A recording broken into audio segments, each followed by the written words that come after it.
Greece's new finance minister is due to meet his German counterpart, a day after the European Central Bank, ECB, piled fresh pressure on Athens by cutting off Greek banks' access to a key source of much-needed cash.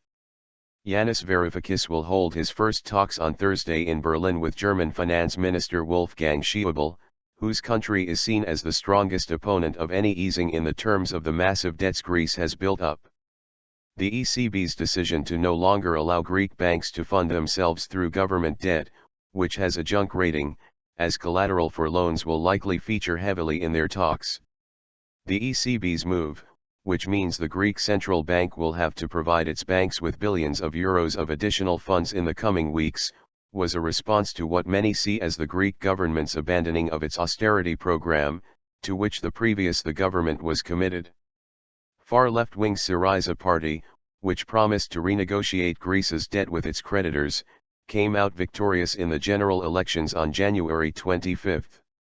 The party, which won seats just short of a single-party government, has formed a coalition with the small right-wing Independent Greeks Party. The ECB's decision came just hours after Varoufakis emerged from a meeting with ECB President Mario Draghi to say the ECB would do whatever it takes to support member states such as Greece. In stark contrast, the ECB move, which required the support of a majority of central bank chiefs across the Eurozone, shows widespread dismay with the new Greek government's plans not only in Germany, but across the 19-country monetary bloc. ECB sees no successful deal. The ECB announced its decision, which will take effect from February 11, after its governors met in Frankfurt on Wednesday.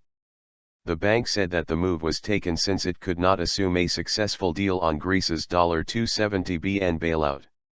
The ECB move followed an appeal from Greece's new leftist government to the ECB to keep its banks afloat as it seeks to negotiate debt relief with its Eurozone partners. The ECB has now effectively refused that request, adding to Greece's problems as Germany rejected any rollback of agreed austerity policies. Athens says these restrictions have choked growth in an economy that has shrunk by a quarter, failed to cut unemployment that stands at over 25%, and made it impossible to service a mountain of debt worth 1.75 times its annual economic output. But German Chancellor Angela Eurozone tried to squash talk that Syriza could play on divisions within Europe, insisting that there were no substantial differences between major Eurozone nations.